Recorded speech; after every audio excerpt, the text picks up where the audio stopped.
Mis hermanos, Dios les bendiga. Tengan todos un feliz sábado. Me siento feliz por estar acá en su iglesia. Es primera vez que vengo. Gracias a Dios y el hermano que me invitó para poder predicar en esta iglesia. Reconozco que estoy en una iglesia adventista del séptimo día. ¿Estamos de acuerdo? Entonces, en esta clase vamos a usar la Biblia y el espíritu de profecía. ¿Estamos de acuerdo? Así que antes de iniciar, vamos a invocar la presencia de nuestro Dios. Vengamos de rodillas. Bendito Señor que estás en el cielo, santificado sea tu nombre. Te agradecemos esta hermosa oportunidad que nos da de predicar tu palabra. Te rogamos, Señor, de que nos des ese discernimiento para que podamos comprender tu palabra. Danos sabiduría, danos ese conocimiento para que podamos no solamente conocer tu palabra, sino también podamos obedecerla. Ayúdanos, Señor, a estar con una mente receptiva, en reverencia. Bendícelo, Señor. Te lo suplicamos en el nombre de Jesús. Amén. Ok, hermanos. Vamos a tener un estudio profundo de Biblia.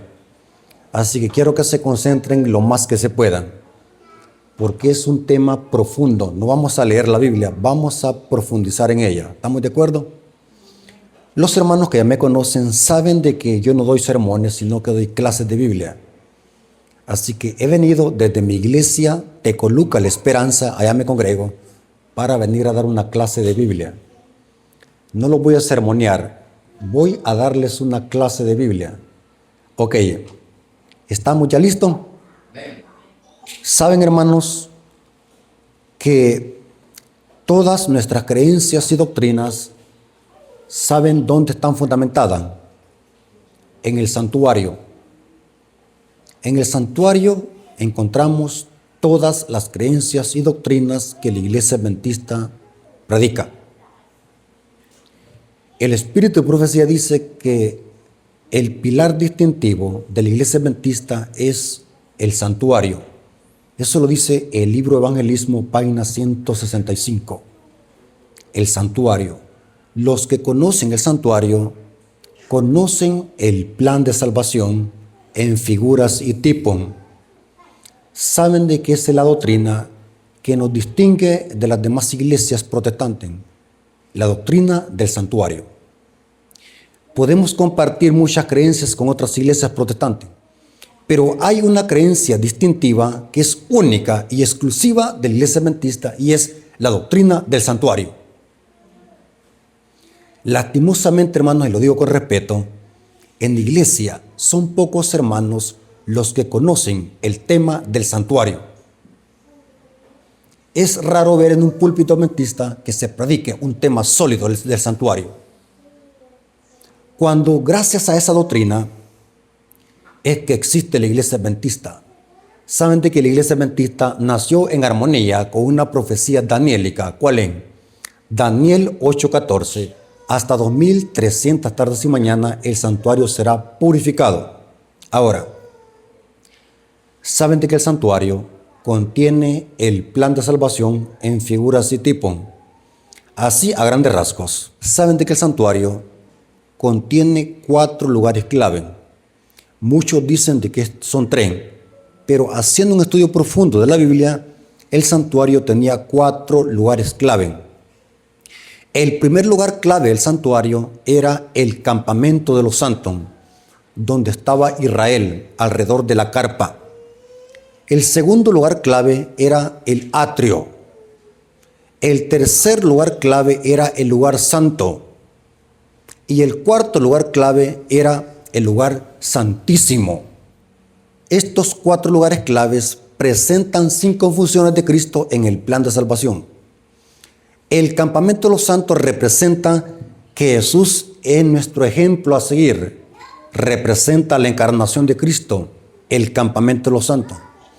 Cristo se humanizó para convivir con los pecadores en el campamento. El atrio representa que Cristo es nuestro sustituto, nuestro sacrificio. El lugar santo representa que Jesús es nuestro mediador. El lugar santísimo presenta que Jesús es nuestro juez. Y la salida del lugar santísimo representa que Jesús es nuestro Rey de Reyes y Señor de Señores. O sea, Cristo camina en todo el santuario. Pero en este caso vamos a hablar del primer lugar clave del santuario, que es ¿cuál? El campamento. ¿Quiénes vivían en el campamento? ¿Vivían quiénes? Los pecadores, el pueblo de Israel. Eran carpas que habían alrededor del edificio propiamente dicho. Ahora, saben de que para poder entender todo el santuario, lo primero que tenemos que hacer es conocer lo que representa el campamento. Si no conocemos el campamento y lo que significa en el plan de salvación, va a ser difícil que podamos comprender todos los demás lugares del santuario. Por eso es que la base para comprender el plan de salvación es importante conocer la base y es el campamento de los santos. Ahora, quiero que se concentren porque lo que vamos a estudiar es un tema supremamente profundo. Ahora, saben de que Jacob soñó un sueño. El libro de Génesis 28:12 dice que Jacob soñó un sueño. Vamos a usar esta cita para hablar del campamento de los santos y lo que significa. Génesis 28:12, noten el sueño que soñó Jacob. Y soñó, he aquí, una escalera que estaba apoyada en la tierra, y su extremo tocaba el cielo, y he aquí que ángeles de Dios que subían y descendían sobre ella. Noten qué extraño sueño soñó Jacob. Jacob estaba siendo perseguido por su hermano Esaú, y estaba tan cansado que dice que de almohada puso ¿qué? Una ¿qué? Piedra, o sea que estaba supremamente ¿qué? Cansado. Y soñó este extraño sueño, soñó de una escalera que tenía dos extremos. El primer extremo se posaba en la tierra y el otro arriba en el cielo. Y dice el texto, y aquí que ángeles de Dios que subían y descendían por ella o sobre ella. Ahora, ¿qué significa este sueño? ¿Cuál es el significado de este sueño? ¿A quién representa esa escalera? A Cristo. Noten cómo dijo Cristo a Natanael. Juan 1:51. Juan 1:51 dice, y le dijo, de cierto os digo, que de aquí en adelante veréis el cielo abierto y a los ángeles de Dios que suben y descienden sobre el Hijo de ¿qué? Del hombre. ¿A quién representa esa escalera? A Jesús. Cristo es la escalera de Jacob.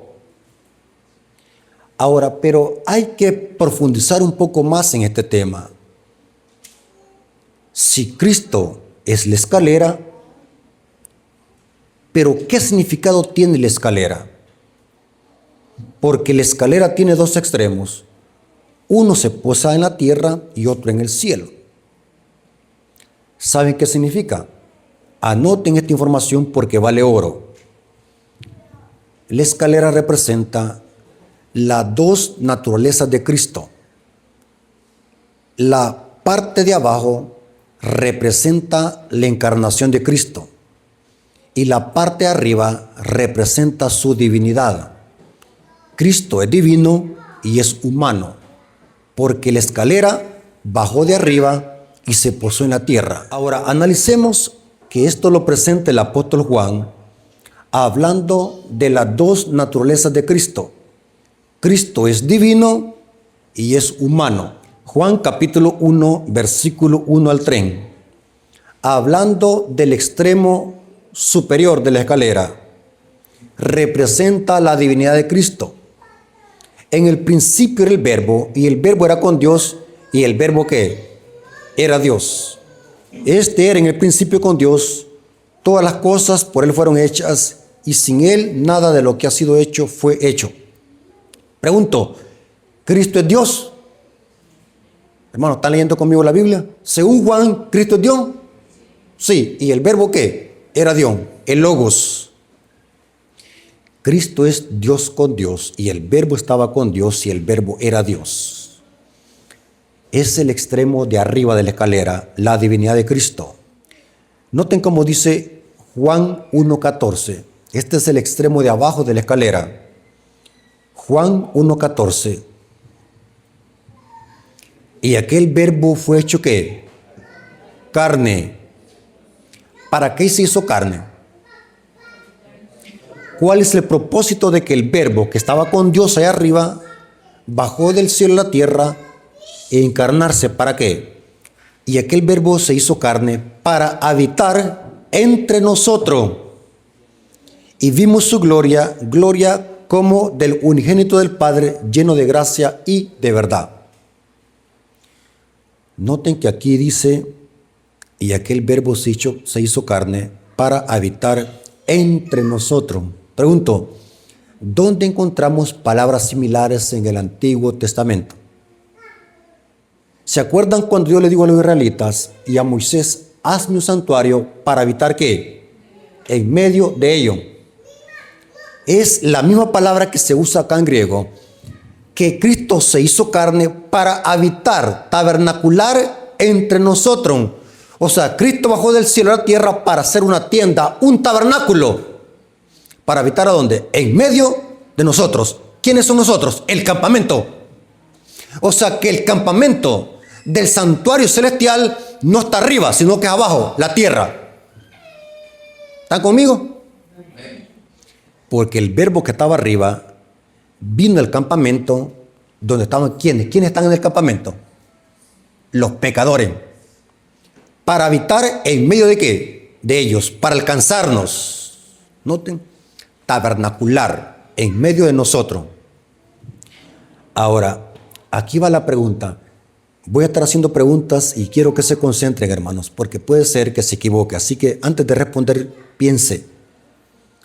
Si Cristo es Dios con Dios y hombre con los hombres, la pregunta es, ¿con cuál de las dos naturalezas vivió en esta tierra? ¿Con cuál de las dos naturalezas vivió en medio del campamento de los santos? ¿Con cuál?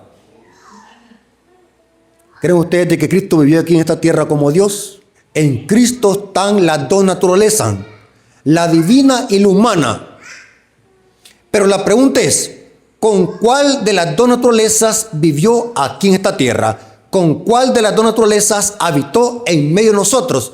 ¿Vivió cómo? Como hombre. Entonces, ¿qué pasó con la divina? ¿Verdad que la dejó ahí arriba?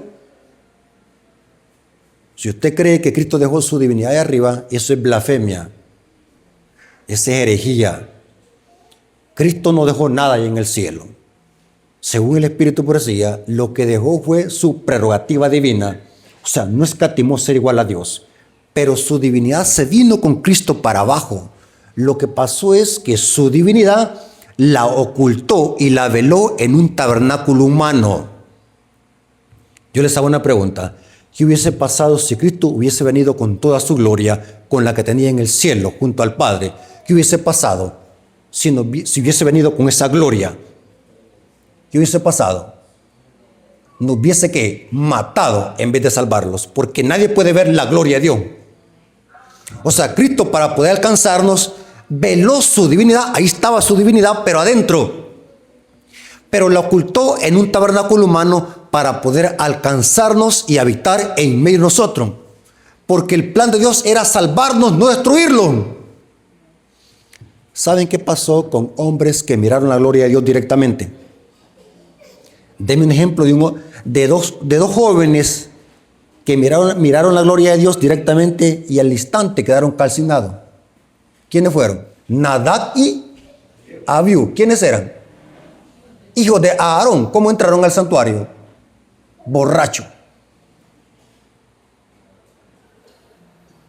Por eso es que la gloria de Dios nadie la puede ver. Por eso es que en el santuario, en el tabernáculo, Y en la tienda de reunión, que fue antes del tabernáculo, Dios se comunicaba con Moisés a través de una nube. ¿Cuántos han leído ustedes en la Biblia eso? O sea, Dios se manifestaba detrás de una nube. La gloria de Dios se ocultaba en una nube negra, para poder hablar con Moisés. Porque si Moisés miraba la gloria de Dios directamente, ¿qué iba a pasar? Iba a morir. Por eso es que dice que Dios habló en medio de la oscuridad, porque la gloria de Dios, esa Shekinah, se ocultaba detrás de una nube densa. Cuando lean en la Biblia, Dios habló en medio de la oscuridad, se refiere a esa nube densa que cubría la gloria de Dios, para que Moisés no fuese destruido. Así que Cristo, para poder alcanzarnos, tuvo que humanizarse para poder habitar con nosotros. Ahora, quiero que se concentren. Saben de que bíblicamente Cristo aquí en esta tierra vivió 100% como hombre. Otra pregunta. ¿De qué manera Cristo venció al diablo? ¿Como Dios o como hombre? ¿Cuántos creen de que Cristo usó su poder como Dios para vencer al diablo? ¿Cuántos creen de que Cristo hizo trampa? Les voy a poner un ejemplo para que puedan entender. Supongamos, estos son ejemplos. Supongamos de que de repente aquí entre Superman. ¿Quién es Superman? ¿Conocen ustedes a Superman? Ese hombre de acero que tiene fuerza. Supongamos que aquí entre Superman y los diga, síganme, y salga volando por el espacio. ¿Vamos a poder seguirlo? ¿Por qué? Porque no podemos, ¿qué? Volar. Pero si Superman nos dice, síganme, y empieza a caminar, ¿así lo vamos a poder seguir? Sí, porque está caminando. ¿Y nosotros podemos qué? Caminar. Pregunto, ¿Cristo para vencer al diablo lo hizo como Dios o como hombre? Si usted dice como Dios, ya cometió una blasfemia. Y está en la iglesia equivocada, sálgase de la iglesia. Porque bíblicamente Cristo venció al diablo como hombre, sin usar su poder. ¿Cuánto creen de que Dios tiene poder para poder haber vencido al diablo allá en el cielo sin necesidad de humanizarse? ¿Tiene poder Dios para poderlo vencer sin necesidad de encarnarse? Sí, no es Dios pues. Para Él no hay nada imposible. Pero ¿por qué tuvo que humanizarse para poder vencer al diablo? ¿Por qué tuvo que encarnarse para poder vencer al diablo? Esta información quiero que la puedan retener en su cerebro, hermano, porque esto que vamos a estudiar a muchos los va a confrontar, porque tenemos una falsa teología en nuestra mente que traemos del catolicismo romano. Anoten esta información. Hebreos capítulo 2, versículo 14 al 18. Hebreos capítulo 2, versículo 14 al 18. Vamos a ver cómo Cristo venció al diablo, como Dios o como hombre. Hebreos capítulo 2, versículo 14 al 18. Leamos todos juntos. Me dice cuando lo tengan. Hebreos capítulo 2, versículo 14 al 18. Empecemos a leer. Así que por cuanto los hijos participaron de carne y sangre, Él también participó de lo mismo. Oh, ¿Cristo tenía carne como nosotros? Sí, participó de lo mismo. ¿Para qué? Para destruir por medio de la muerte al que tenía el imperio de la muerte, esto es al diablo, y librar a todos los que por el temor de la muerte estaban durante toda la vida sujetos a servidumbre. Pregunto, ¿Cristo venció al diablo como Dios o como hombre según este texto? Como hombre, porque para eso se humanizó, para vencer al diablo. Cristo venció al diablo como hombre, porque ciertamente no socorrió a los ángeles. O sea, no vino a morir para salvar a los ángeles, sino que socorrió a los descendientes de Abraham. por lo cual debía ser en todo semejante a sus hermanos. Noten, tenía que ser en todo. ¿Qué es todo? Todo es todo. Semejante a sus hermanos. Noten, para venir a ser misericordioso y fiel sumo sacerdote en lo que Dios se refiere, para expiar los pecados del pueblo. Pues en cuanto él mismo padeció siendo tentado, es poderoso para socorrer a los que son tentados. Voy a hacer un paréntesis, hermano, y esto espero que les ayude esto, hermano. ¿Saben qué es lo que dice el Espíritu Poesía? Que cuando un hermano se duerme a la hora del culto, es el diablo que pasó su mano. Cuando un hermano se duerme en el culto, es un espíritu demoníaco que lo está dominando. Eso dice el conflicto de los siglos, no lo digo yo. Lea.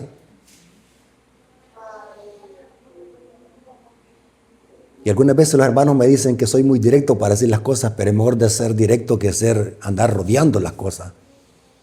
Saben de que eso es falta de reverencia, dormirse a la hora del culto. Y lo digo con respeto, hay hermanos que solamente les hace falta traer la hamaca o la cama aquí a la iglesia.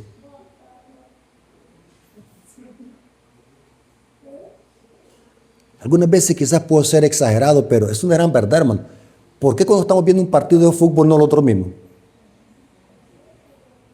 O cuando las mujeres están viendo una novela, ¿por qué no se duermen? Como les gusta el pecado. Pero cuando están escuchando un sermón sólido de pura Biblia, les da sueño. Y una hermana me lo confesó por teléfono, mire, me dijo, empiezo a escuchar su sermón, me dice, y a los 10 minutos estoy roncando. Pero cuando veo una película de acción, me dice, me veo hasta 2 películas en la noche.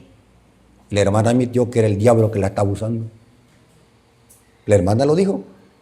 Tengo un espíritu demoníaco que me está operando en mí. ¿Y saben qué es lo que dice eso dice la Biblia? En Mateo 13, 19 dice que cuando alguien escucha la palabra y no la entiende, es porque viene el malo y arrebata lo que vos sembrado en su corazón. O sea que cuando una persona no está comprendiendo el mensaje, o está roncando, o está pensando en otra cosa, es el diablo que está ahí a la par de ella. Aquí hay una pregunta muy interesante. ¿Cristo fue tentado como Dios o como hombre? ¿Qué dicen ustedes? Pues cuanto él mismo padeció siendo tentado, es poderoso para socorrer a los que son tentados. Vuelvo a hacer la pregunta. ¿Cristo fue tentado como Dios o como hombre? Como hombre. Porque Dios no puede ser, ¿qué? Tentado por el mal, dice Santiago. Pregunto, ¿es pecado ser tentado? ¿Cristo por ser tentado pecó? No. ¿Cuál es el pecado? Ceder a la tentación. Ser tentado no es pecado. El pecado es ceder a la tentación. Yo siempre pongo un ejemplo de la tentación. Cuando el celular suena, esa es la tentación. Voy a poner un ejemplo del celular. Cuando el celular está sonando, esa es la tentación. ¿De quién depende si lo recibe o no la llamada? ¿De quién depende? De la persona. Pregunto, ¿el celular tarde o temprano va a dejar de sonar? Sí. Pregunto, ¿la tentación tarde o temprano se va a ir al no recibir y no aceptarla? ¿Se va a ir la tentación? Si la resisto, ¿se va a ir? ¿Cuántos creen de que Cristo fue tentado? ¿Quién lo tentó? Satanás en el desierto. Pregunto, ¿había la posibilidad de que Cristo pudiese ceder si él quería? Sí, porque entonces no hubiese sido tentación. Porque si hay una posibilidad de poder ceder, significa que hay tentación, porque el diablo no va a tentar a alguien de que no haya una posibilidad de hacerlo caer. El diablo sabía de que Cristo en esta tierra estaba como hombre, y él pensó que así como hizo caer a Adán y a Eva con la comida, iba a hacer también caer al segundo Adán con la comida. ¿Y saben cómo el diablo tentó a Cristo? ¿Con qué lo tentó? Si eres el Hijo de Dios, haz que estas piedras se conviertan ¿qué? En pan. ¿Y cómo estaba Cristo en ese momento? Había ayunado ¿qué? 40 días. 40 días. El diablo dijo, esta es mi oportunidad para hacer caer al Hijo de Dios. Por la comida. Ahora, aquí otra pregunta, hermanos. ¿Ya tienen sueño?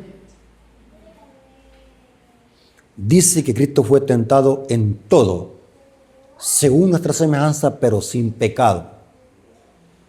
Cristo fue tentado en todo. ¿Qué es todo? Todo.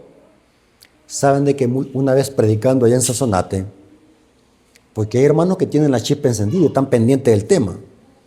Y me dice un hermano, si Cristo fue tentado en todo, ¿significa que Cristo fue tentado con una prostituta? ¿Fue tentado sexualmente? ¿Cristo fue tentado con droga? Porque dice todo. ¿Cristo fue tentado con algún deseo sexual? Porque todo es todo. Y saben que me dejó pensativo la pregunta. Porque si Cristo fue tentado según nuestra semejanza en todo, la lógica nos dice entonces Cristo fue tentado según mi debilidad. Cada quien tenemos una debilidad. No diga que no tiene. Usted tiene una debilidad y el diablo la conoce. No sé cuál sea su debilidad, el diablo la conoce. Y por allí el diablo lo va a tentar. La pregunta es, ¿cómo se entiende la expresión tentado en todo? Saben que gracias a Dios tenemos el espíritu de profecía. Si no tuviésemos el espíritu de profecía, anduviésemos diciendo incoherencias como lo dicen las iglesias protestantes. Saben, hermanos, les voy a poner un ejemplo. ¿Cuál tentación es más fuerte?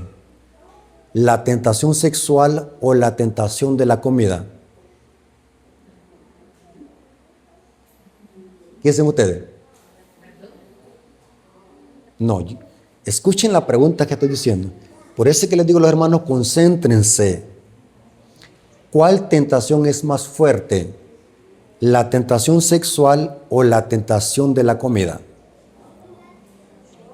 Aquí les va un ejemplo o una ilustración. Supongamos de que una persona está en una isla, naufragó, tiene 40 días sin comer nada en esa isla. Y ya por morir, ya moribundo la persona en esa isla, que es un hombre, de repente ve que viene un barco y apenas puede divisar de que se baja del barco una mujer sexy y bien atractiva, pero que la mujer bien atractiva con una minifalda trae en su mano una bandeja de comida. Pregunto, el hombre que está moribundo de no comer, ¿por cuál de los dos se va a decidir? ¿Por la mujer o por la comida? ¿Por qué? Porque el hombre está tan débil que no piensen que es mujer. ¿Qué es lo que quiere ir? Comer. Porque la tentación de la comida es más fuerte que cualquier tentación. Pregunto, ¿yo me puedo morir si no como? Pero se puede morir alguien por no tener sexo. Disculpen la comparación mundana, pero quiero recalcar un punto. ¿Alguien se puede morir por eso? No, pero por no comer se puede morir. O sea, cuando dice que Cristo fue tentado en todo, es porque el que vence en la mayor tentación, vence en las menores. Cristo al vencer en la más grande, en la comida, venció automáticamente en toda. Y eso significa, fue tentado en todo, porque la tentación del apetito es más fuerte que cualquier tentación. ¿Saben, hermanos, por qué el diablo? ¿Saben cómo el diablo está matando a la humanidad? Los demonios saben cómo están matando a la humanidad. Saben la industria cómo está matando a la humanidad. Saben cómo está muriendo la humanidad. ¿Sabe cuál es la causa de cánceres y de enfermedades de todo tipo en la humanidad? Porque la gente no está comiendo, sino que se está hartando. El diablo está matando a la humanidad por la comida. La tentación de la comida. Ahora la pregunten. Aquí va otra pregunta, concéntrense por favor. Si Cristo vivió aquí en esta tierra como hombre, ¿cuál de las dos naturalezas tomó de Adán? ¿La de Adán antes de caer o la de Adán después de su caída?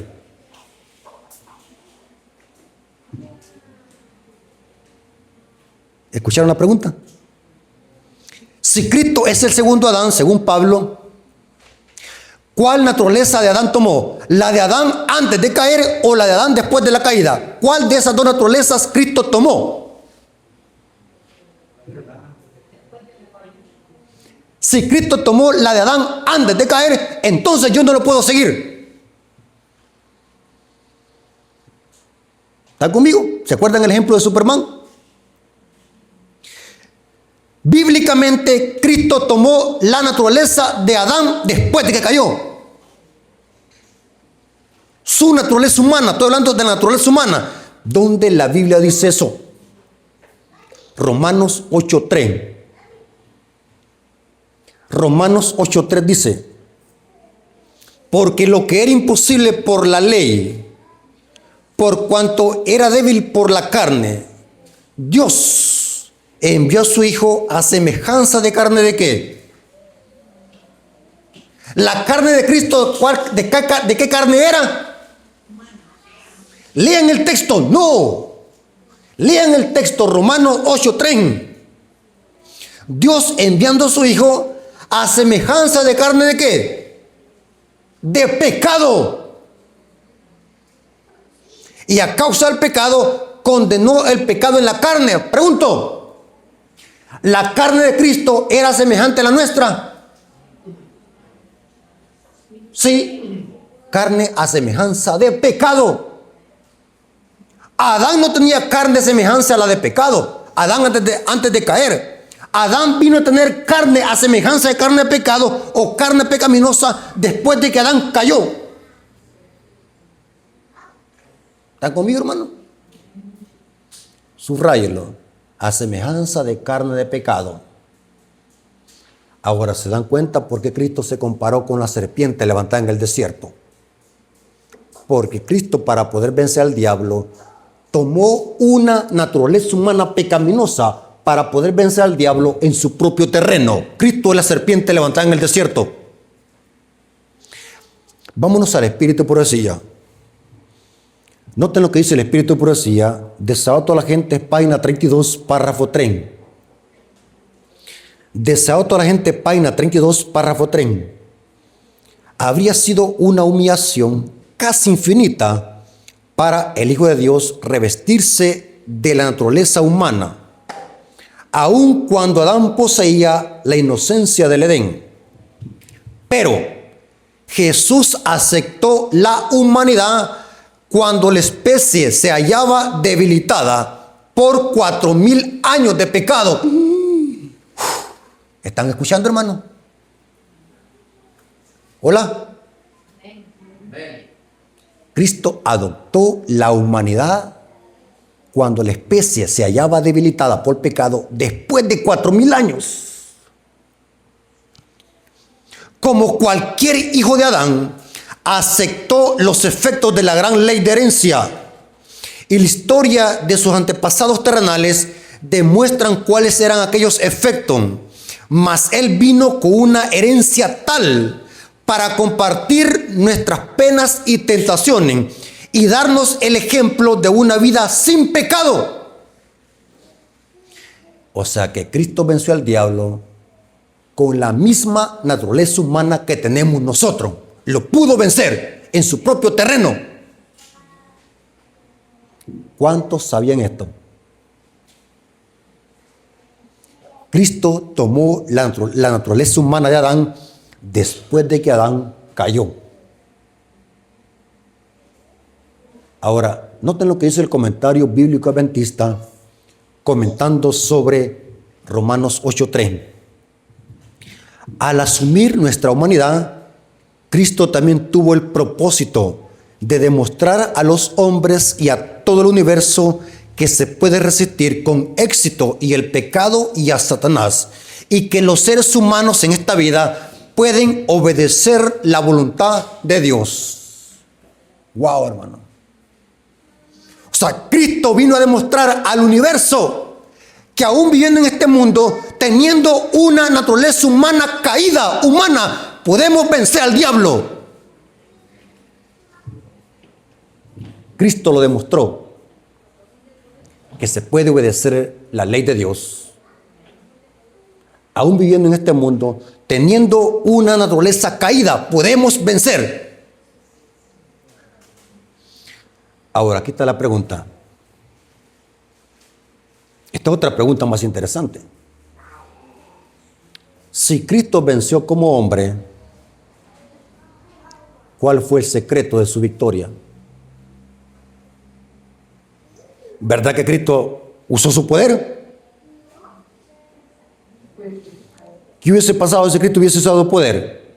¿Qué hubiese dicho el diablo? Ajá, me venciste, pero hiciste ¿qué? Trampa. Eso no se vale.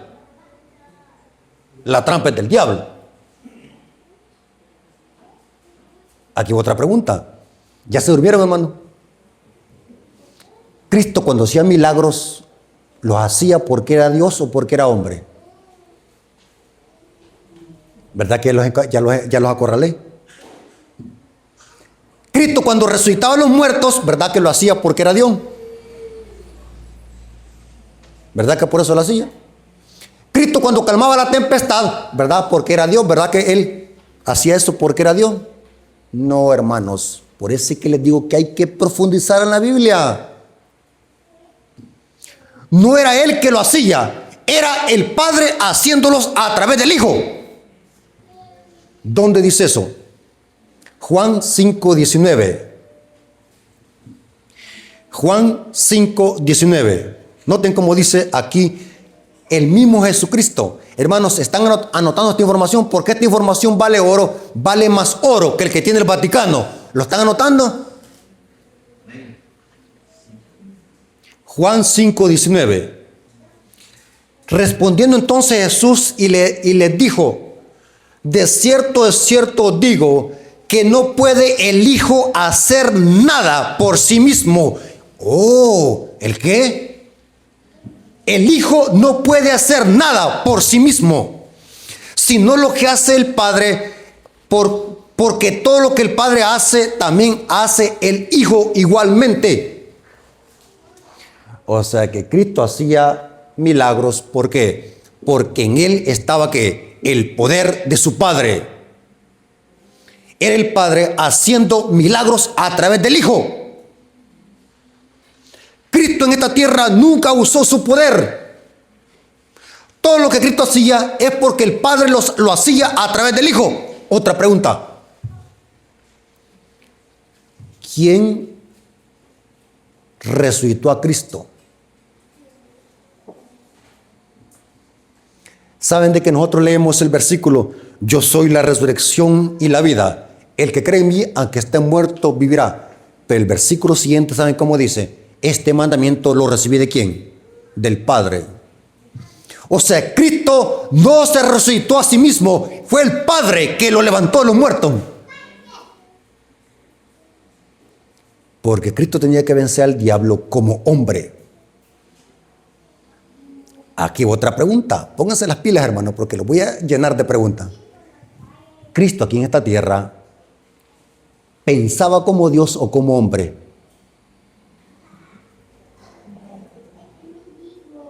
Si usted dice que Cristo pensaba como Dios, se metió en problema.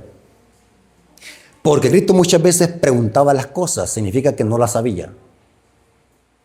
Saben de que hay muchos ejemplos que se puede comprobar eso. Que Cristo en esta tierra aún pensó como hombre, todo lo que él conocía es porque el Padre le transmitía esa información. Muchas veces Cristo preguntaba. Porque Cristo aún en esta tierra, su mente la usó como hombre. ¿Cuántos creen de que Cristo le daba hambre? ¿Comía Cristo? ¿Le daba hambre? A Dios no le da hambre. Pero Cristo le daba hambre porque estaba como hombre. ¿Cuántos creen de que Cristo dormía? Imaginémoslo si Dios se durmiera. ¿Qué pasara con este universo? ¿Qué pasara si Dios se durmiera? Pero Cristo dice que cuando vino la tempestad en el lago, ¿se acuerdan? Que estaba durmiendo como gatito. Y los demás discípulos gritando porque tenían miedo de ahogarse. Y Cristo durmiendo. Dice el Espíritu Profecía. Cristo descansaba en la voluntad del Padre. Cristo dormía. ¿Quiénes son los que duermen? Los seres humanos. ¿Cristo lloraba? ¿Por qué Cristo lloraba? ¿Tenía Cristo sentimiento? Sí. ¿Cristo se sentía triste? Sí. Jesús lloró. Pregunto, ¿Cristo oraba? Pero Dios no ora a nadie. ¿Para qué Dios va a orar? ¿Pero por qué Cristo oraba? Porque estaba como hombre. ¿Sentía dolor? ¿Cuánto creen que cuando le metieron los clavos, verdad que sentía rico? ¿O le dolía? Le dolía. ¿Cuánto creen de que Cristo cuando fue al Getsemaní a orar, dice que fue tan grande el dolor que salió de sus poros sudor con sangre? Un profundo estrés. ¿Cuánto creen de que Cristo se enojaba? ¿Se acuerdan cuando entró al templo cómo estaban traficando? Y Cristo se enojó. Ahora, la pregunta es, ¿por qué Cristo pudo vencer todas las tentaciones del diablo y por qué Cristo nunca pecó? ¿Cuál fue el secreto de la victoria de Cristo? Y aquí está el centro de la salvación, aquí está el centro del evangelio. ¿Por qué Cristo nunca pecó? ¿Por qué Cristo nunca cedió a la tentación? ¿Cuál fue el secreto de la victoria de Cristo? Mensajes Selectos, tomo 3, página 157, párrafo 3. ¿Saben cuál fue la victoria de Cristo? Que siempre estuvo conectado con su Padre. ¿Se dan cuenta por qué Cristo pasaba orando toda la noche? ¿Por qué? Porque Cristo sabía que el poder para poder vencer está en la oración. ¿Por qué muchas veces nosotros cedemos a la tentación? ¿Por qué muchos hermanos somos débiles cuando viene la tentación? ¿Por qué hemos descuidado qué? La oración y el estudio de la Biblia. ¿Y saben cuál es la evidencia que un hermano no ora? Ya lo voy a descubrir. ¿Saben cuál es la evidencia de que un hermano no ora? Cuando le invitan a que tenga la oración para el culto divino, se tira como 20 minutos orando. Es porque no oró en su casa. Viene a hacer oraciones largas y matadoras, dice Elena de White, cuando esa oración debe hacerse en la casa. Aquí en el púlpito son oraciones para lo que se necesita. Hay hermanos que empiezan a orar por las gallinas, por el hermano que tienen en Estados Unidos, por el hermano que lo deportaron, por Chucho, y empieza a orar por un montón de cosas. Y lo hace aquí en el púlpito. Elena de White dice que son oraciones matadoras. ¿Verdad que no sabían eso? Cuando viene al púlpito, el hermano tiene que orar por lo que se necesita. Ore por los diezmos, por el predicador y por otras cuantas cositas que se necesitan. Ligero. 5 minutos, 4 minutos. Si usted quiere hacer una oración larga, hágalo en su casa. Ahí puede usted amanecer hasta la 1 de la mañana. ¿Por qué Cristo oraba? Para fortalecer su naturaleza humana. Mensajes selectos, tomo 3, página 157, párrafo 3. Noten, hermano. Estas citas son una gema, anótela. Si Cristo hubiera tenido poder especial que el hombre no tiene el privilegio de poseer, Satanás se hubiera valido de este argumento.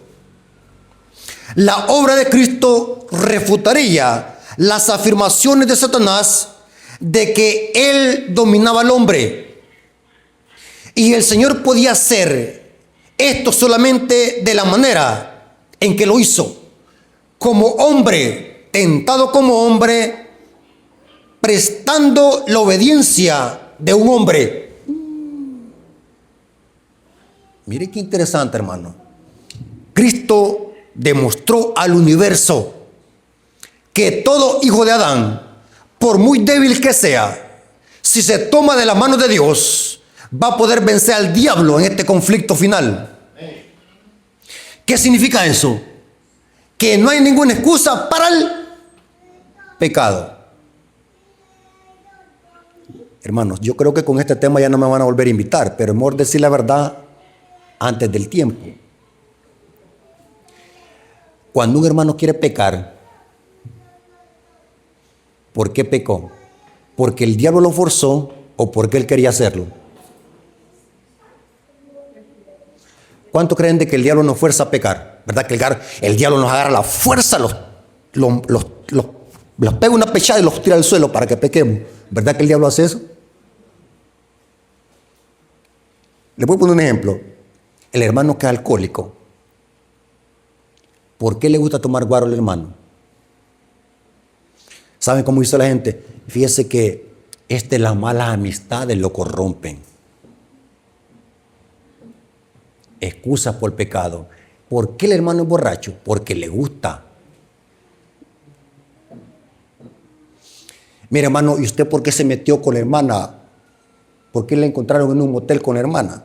Fíjese, hermano, que no soporté la tentación, soy muy débil. ¿Por qué se metió con la hermana? Porque quería. Fíjese, hermano, ¿y usted por qué no va a la iglesia? Fíjese que allá donde yo vivo, fíjese que el lugar es muy corrompido, por eso ya no voy a la iglesia. ¿Es verdad eso?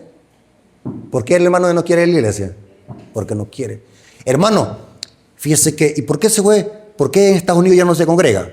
Fíjese que esa nación es bien corrupta. Estados Unidos es bien corrupto, por eso es que no voy a la iglesia. ¿Por qué no va a la iglesia? Porque no quiere ir. Si usted no quiere venir a la iglesia, ¿por qué? Un hermano, ¿saben qué es lo que dijo una vez? Lo íbamos a visitar al hermano, ¿y por qué no va a la iglesia? ¿Qué le pasó, hermano? Y saben, dijo la verdad, ya no voy a la iglesia porque fíjense que el hermano Rafael Díaz me ofendió en un tema y me molestó los sentimientos, ya no voy a la iglesia porque muy fuerte predicó el hermano Rafael Díaz. Era una excusa que estaba poniendo porque el hermano estaba viviendo con una mujer que no era su esposa. Y puso como excusa que yo ya he predicado muy fuerte. Cuando alguien comete pecado, ¿por qué? ¿Porque quiere o porque el diablo lo forzó?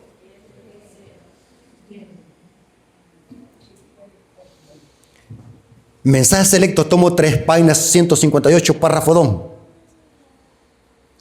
El hombre no puede vencer las tentaciones de Satanás sin que el poder divino se combine con su capacidad. ¿Cuál es la victoria para vencer el pecado? Que nuestra debilidad se una con el poder de Dios. Tal ocurrió también con Cristo. Cuando leí esta cita me dio este escalofrío. ¿Cuál fue el secreto de la victoria de Cristo contra el pecado? Que Cristo se combinó con el poder de ¿qué? De su Padre. Tal ocurría también con Cristo Jesús. Él podía echar mano del poder divino. ¿Cuántos creen de que Cristo podía usar su poder si él quería? ¿Saben? Dice Elena de Guay, en el libro de Sea toda la gente, dice que cuando el sacerdote le pegó una cachetada, se sintió tentado a usar su poder. Ser tentado no es pecado. Se sintió tentado a usar su poder, porque el diablo estaba provocándolo para que Cristo usara su poder. Y después decir, hiciste trampa. El diablo estaba provocando a Cristo. Eso que le pegaran una cachetada fue terrible, hermano, dice el Espíritu de Profecía. El sumo sacerdote le pegó una cachetada al Rey de Reyes y Señor de Señores. Y se sintió tentado a usar su poder. Pero noten cómo dice la cita. Dice, él podía echar mano del poder divino, pero él no vino a nuestro mundo para prestar obediencia como un Dios menor a otro mayor, sino como un hombre que debía obedecer la santa ley de Dios, y de esta manera él es nuestro ejemplo a seguir. ¿Cuántos dicen amén, hermano? El secreto de la victoria es que nos tomemos de la mano de Dios. La pregunta es, ¿por qué pecamos? ¿Por qué aún siendo miembros de la iglesia, después de que nos bautizamos, seguimos pecando? ¿Por qué? Porque nos apartamos ¿de qué? De Dios. Esa es la clave, hermano. ¿Por qué pecamos? Simple, porque nos apartamos del poder divino. Dice otra cita, Mensajes Selectos, tomo 3, página 158, párrafo 1. Tened en cuenta que la victoria y la obediencia de Cristo es la de un verdadero humano. Otra cita que me dio escalofrío. La obediencia de Cristo es la de un verdadero humano, no de Dios. Cristo obedeció como hombre, no como Dios. Vámonos a una cita de la Biblia. Hebreos capítulo 5. Noten cómo dice Hebreos capítulo 5. Este tema es supremamente interesante. Quiero que lo puedan ustedes discernir, hermanos. Hebreos capítulo 5, hablando de Cristo. ¿Lo tienen conmigo, hermanos? Hebreos capítulo 5, los versículos 7 hasta el 9. Hebreos capítulo 5, versículos 7 hasta el 9. Leamos todos juntos. Y Cristo, en los días de su carne, o sea, como humano, cuando anduvo en esta tierra como hombre, ofreció ruegos y súplicas con gran clamor y lágrimas al que le podía librar de la muerte. Esta es una referencia a lo que pasó en el huerto del Getsemaní. Cristo lloró con gran clamor. Y noten cómo dice el versículo 8. Y aunque era hijo, por lo que padeció, aprendió la obediencia. ¿Cómo? ¿Qué aprendió Cristo? La obediencia. O sea que Cristo no nació obediente. Cristo no nació obediente. Cristo aprendió la obediencia. Aquí va otra pregunta que esto los va a atormentar. ¿Cómo es que Cristo conocía tanto la Biblia? Si nunca fue a la escuela de los rabinos, nunca fue a una escuela de rabinos. ¿Por qué Cristo conocía tanto la Biblia? Siempre que se encontraba con los fariseos decía, escrito está, como dice la ley. Y los fariseos se enojaban al ver que Cristo los refutaba.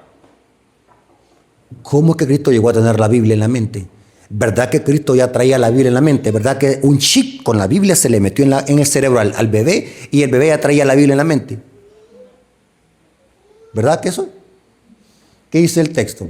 ¿Aprendió qué? ¿De quién la aprendió?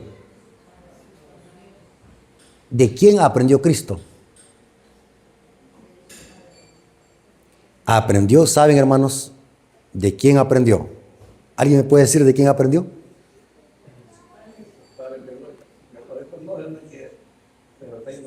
Así es, hermano. Eso dice el Espíritu de Profecía. Dice que la primera maestra humana fue María, la que de pequeño le enseñó la Torá, la ley. Y dice el desabato a la gente que María se ponía al niño en las piernas para enseñarle la Torá todos los días. Y hoy, ¿qué es lo que hacen los niños? ¿Qué es lo que saben más? De TikTok. Pregúntele a un hermano de la iglesia, mire, explíqueme Apocalipsis 13, un disparate le va a decir. Hoy los jóvenes no saben nada. Y Cristo conocía la Biblia. ¿Por qué? Porque la aprendió de una madre humana, María. Aprendió la obediencia. ¿Cuántos creen de que la obediencia se aprende? Sí. ¿Qué hubiese pasado si el Padre Celestial les hubiese entregado a ese bebé a dos padres borrachos?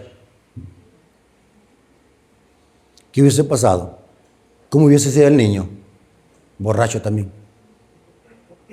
Pero Dios sabía de que esos padres eran consagrados y conocían la ley de Dios y que iban a instruir al niño en el camino de la ley. Dice un proverbio: instruye al niño en su camino y cuando fuese viejo no se apartará de él.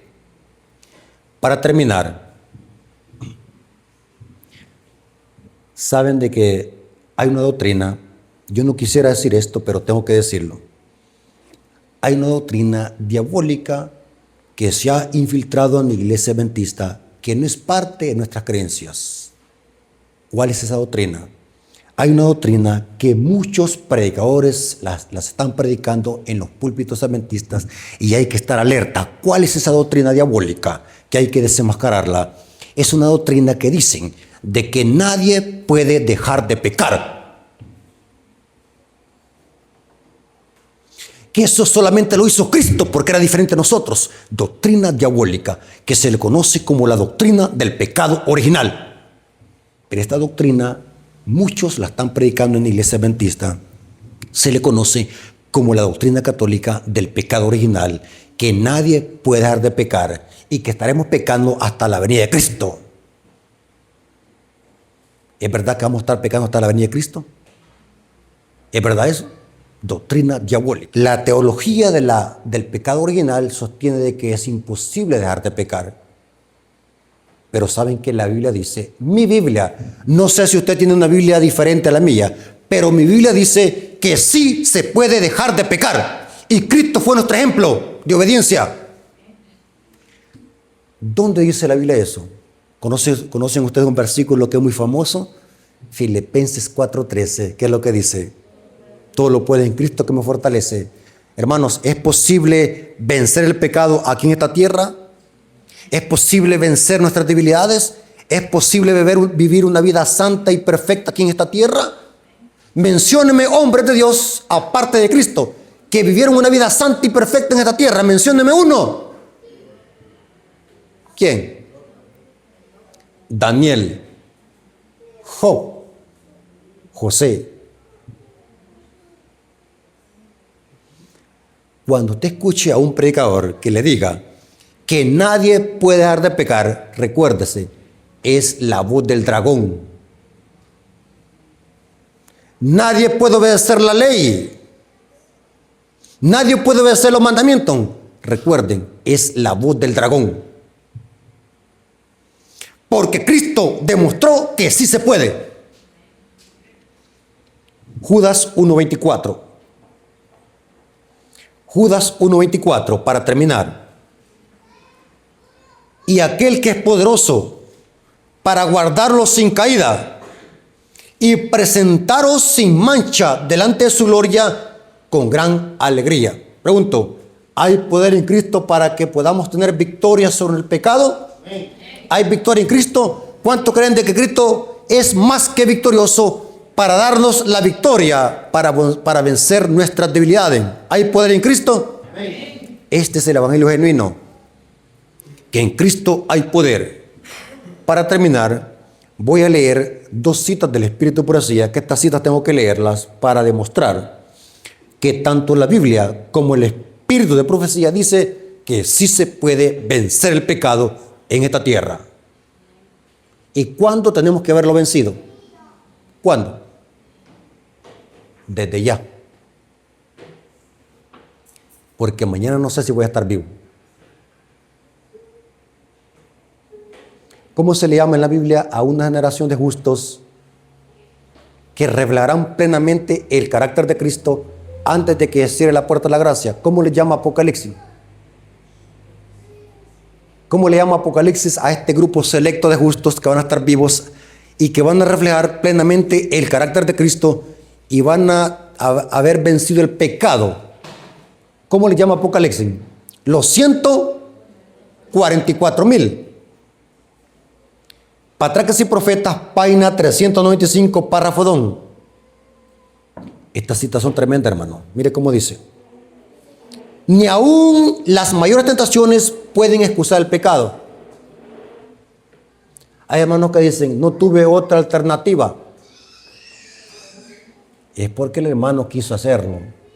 No le eche la culpa al hermano, ni al vecino, ni nada de eso. Es porque usted quiso hacerlo. Hermanos, ¿recuerdan a un hombre de Dios?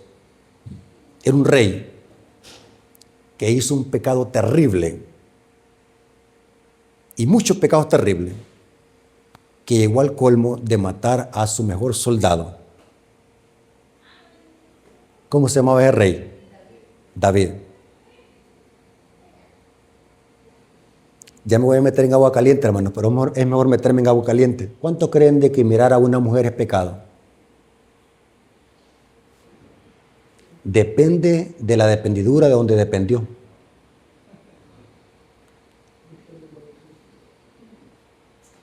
¿Cuánto creen de que David pecó por ver a Betsabé bañándose? Mire que piense, estos temas son de pensar, porque me gusta que la iglesia piense, porque para eso tenemos la cabecita para pensar, no solamente para andar pelo.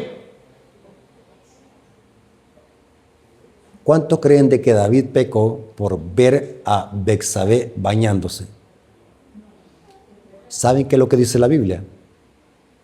Si alguno mira a una mujer, ¿para qué?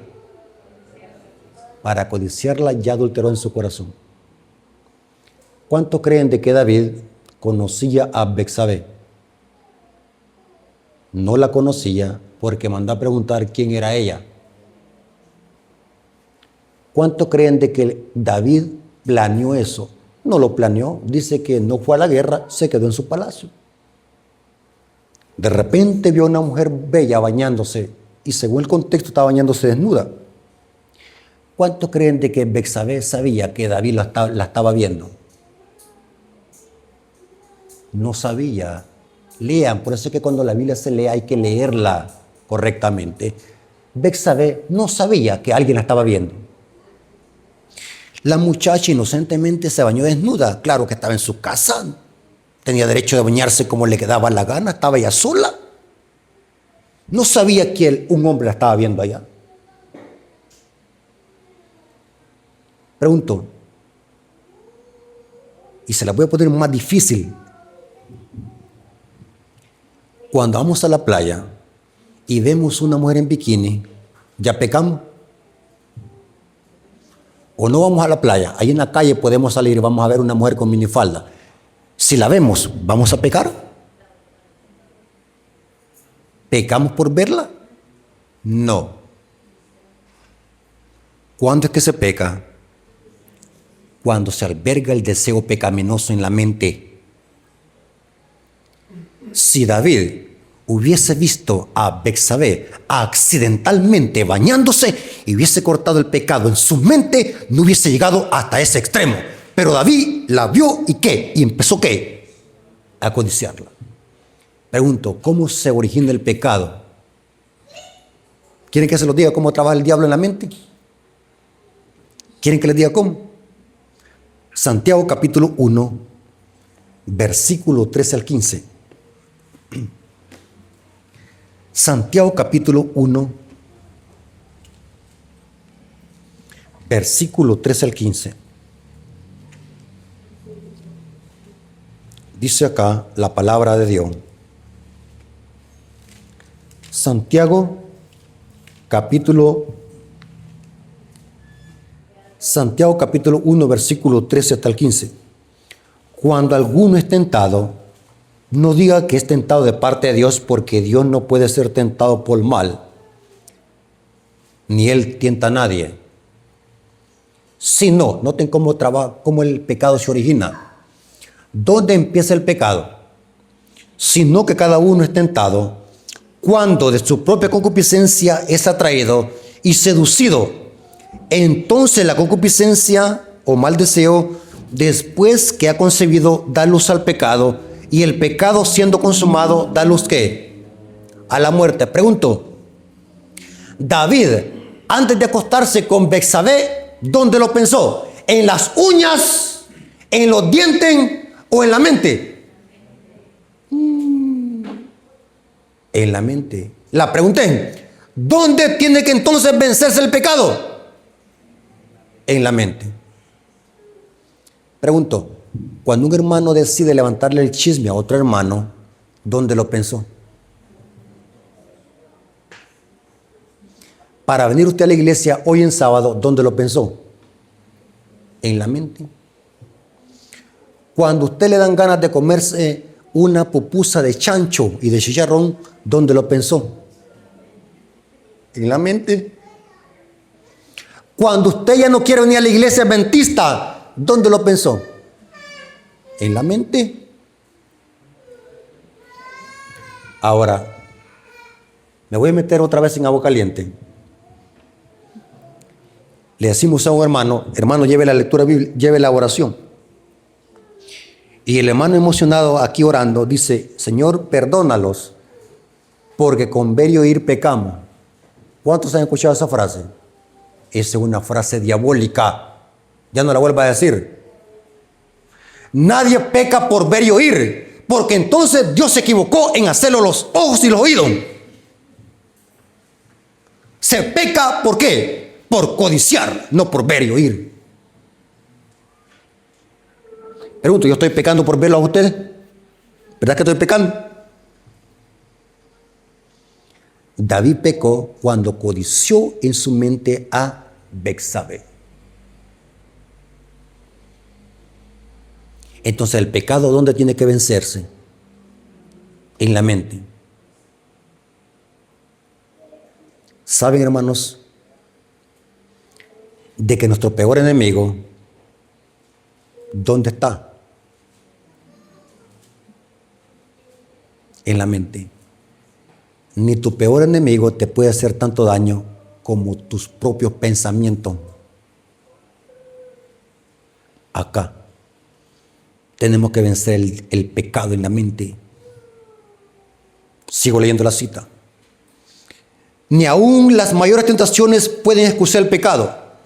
Por intensa que sea la presión ejercida sobre el alma, la transgresión siempre será un acto nuestro. ¿Por qué pecamos? Porque queremos. Es porque queremos. Si a usted le gusta tomar guaro, ¿por qué le gusta? Porque quiere. Deja de andar echando la culpa a los amigos. Si usted es borracho es porque quiere. La transgresión siempre será un acto nuestro. Y noten cómo termina la cita. Esta cita me llena de impacto. Cómo esta mujer de Dios dice: no puede la tierra ni el infierno obligar a nadie a pecar. Satanás nos ataca en nuestros puntos débiles, pero no es preciso que nos venza. Por severo e inesperado que sea el asalto, Dios ha provisto ayuda para nosotros y mediante su poder vencer. ¿Cuántos dicen amén, hermano? La transgresión siempre será un acto nuestro. Si usted hace algo es porque quería hacerlo. La última cita. Conflicto de los siglos, página 500, párrafo 1. Nadie, sin su propio consentimiento, puede ser vencido por Satanás. El tentador no tiene el poder de gobernar la voluntad o de obligar a nadie a pecar.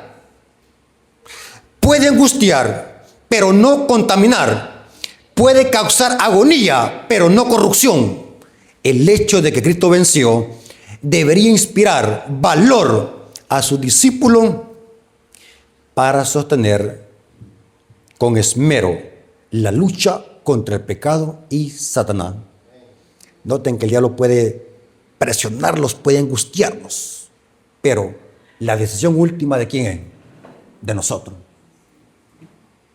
¿Qué pasará si el diablo usara su poder para obligarlos a pecar? ¿Qué pasará si el diablo usara su poder? Fuese terrible. Dice el Espíritu, que ahí Dios inmediatamente mandara ángeles para que los protegieran. Pero el diablo no los obliga. El diablo lo que hace es tentarnos, pero no los obliga. El diablo nos angustia. El diablo los presiona para que pequemos. Pero la última decisión está en nosotros. La pregunta es, ¿cómo yo, siendo débil, puedo vencer esa presión que el diablo ejerce en mi alma? ¿Cómo? Es donde actúa el Espíritu Santo en nosotros. Por eso, hermanos, la clave del éxito de la vida cristiana es que nos sometamos al poder divino. Este es el éxito de la vida cristiana. Si nos apartamos de Dios, vamos a ser vencidos por el diablo. Dice una cita del Espíritu Profecía que una alma, por débil que sea, pero si se toma de las manos de Dios, es más poderosa que todos los demonios, porque el poder está en Cristo. ¿Saben de que en los tiempos de Elena de White estaba un hermano que decía que era imposible vencer su debilidad? Y Elena de White le escribió a este hermano, esto está en Testimonios para la Iglesia, tomo 3, página 502, párrafo 1. Noten lo que le dijo Elena de White a este hermano. La victoria que Jesús ganó en el desierto es una garantía de la victoria que usted puede ganar mediante su nombre. La única esperanza y salvación está en vencer como Cristo venció. ¿Cómo, hermano? Mire, cuando yo leo a esta mujer de Dios, me quedo impactado. Ella está diciendo que podemos vencer como Cristo lo hizo. Pero si nos tomamos de la mano de Dios. Hermanos, esto que les he predicado en esta mañana es la pura esencia del mensaje adventista del séptimo día. Este mensaje que les he predicado hoy lo desconocen allá afuera. Inclusive muchas iglesias adventistas desconocen este mensaje. Si usted le pregunta, hermano, ¿cree usted de que podemos dejar de pecar? Se quedan pensando. Porque no conocen el evangelio genuino, que en Cristo hay victoria para poder vencer. ¿Cuántos creen en eso, hermano? Dios les bendiga y que la honra y la gloria sea para nuestro Dios. Mis hermanos, para terminar, vamos a arrodillarnos para darle gracias a Dios por esta clase. Vengamos de rodillas. Padre nuestro que estás en el cielo, santificado sea tu nombre. Gracias, Señor, por tu palabra, gracias por este mensaje. Nos hemos dado cuenta que en ti hay poder para poder vencer. Y el mayor ejemplo fuiste tú, Señor, que te humanizaste para poder vencer al diablo como hombre, tomado de la mano de su Padre. Gracias por este mensaje. Bendice a la iglesia del Cantón San Sebastián. Bendice a tu pueblo que va a escuchar este mensaje. Te lo agradecemos en el nombre de Jesús. Amén. Mis hermanos, Dios me los bendiga y hasta la próxima.